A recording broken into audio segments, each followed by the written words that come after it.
Hey guys, it's me, Happy out from Happy-tec, and today we have another somewhat of a mod type thing. It's not a complete from the ground up thing, but it's just something I decided to do to one of my guns. Most of you might call me weird or stupid for doing this, but I kind of did it in the spirit of, well, old-timey Western gun. Because see, the thing you don't know, you should know about me at least, is I seem to favor, old-fashioned guns rather than the more new modern ones. I mean, don't get me wrong, I like M4s and all that, but the reason why I did this is because I like the Colt Peacemaker, and I've always wanted to have one, but they could never have one in airsoft or in real life, so I'm just being weird now. But so yeah, this is actually a modification I did to one of the revolvers I have. And in case you're wondering, it is a Dan Wesson 6-inch revolver, CO2 powered, of course.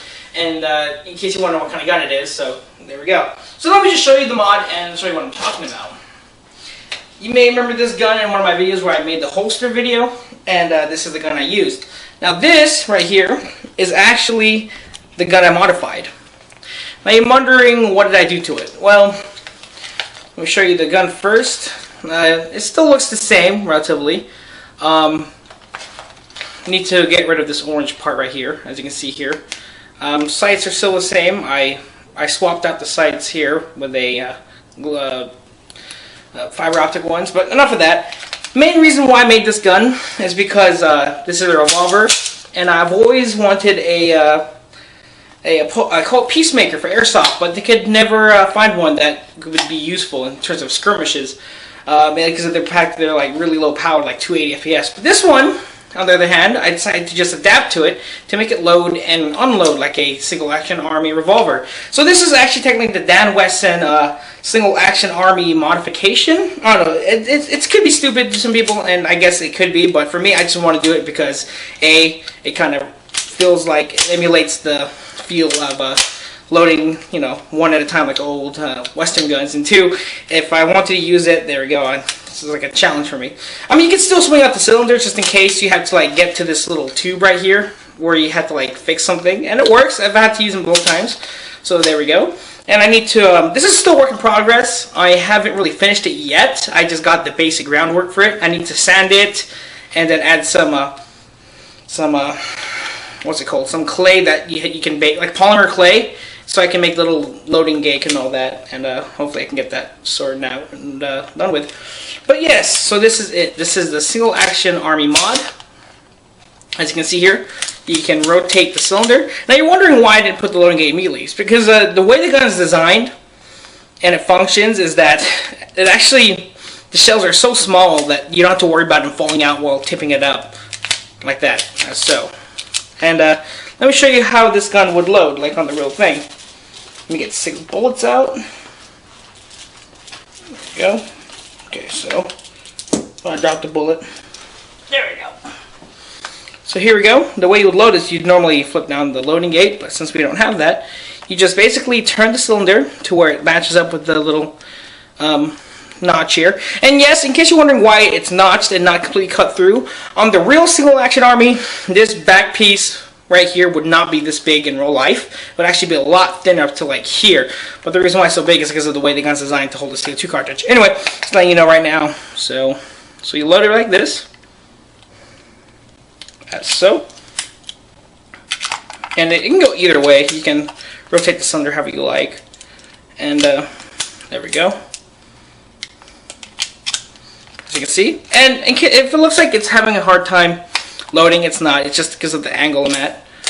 There we go. I'm trying to load it from backwards, looking at the camera's LED screen. So there we go.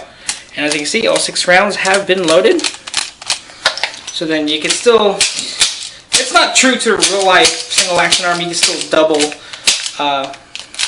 still functions in double action, or you could do it more traditional single action.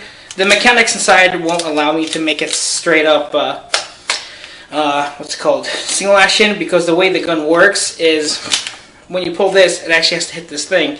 If you disconnect that, it won't, pull the little lever here to release the hammer. So that's the issue here. But other than that, it's okay. So, in case you're wondering about this thing actually does work. It actually does unload the shells. Oh, putting too far. And in case you're wondering, this is just a little pen tube that I or not pen tool, like a lighter. You can see here, this is from a lighter. I just took it off, sanded it down, cut it out, rounded it to this little rod here, and I used a piece of metal to make the little tab here that ejects it. So, to eject it, what you would normally do on the real thing is you just line up with that notch again, as so. Take your little ejector rod, and there we go.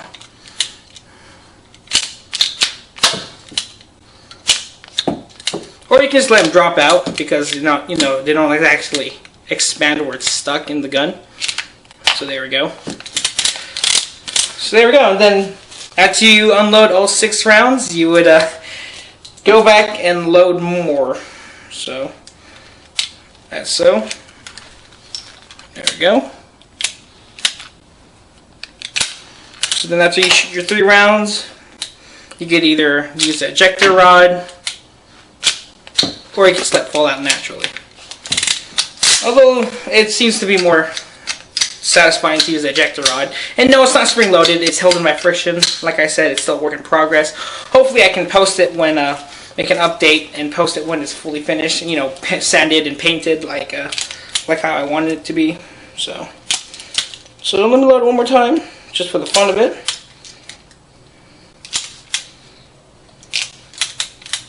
There we go. So there you go. That's the little single action army mod.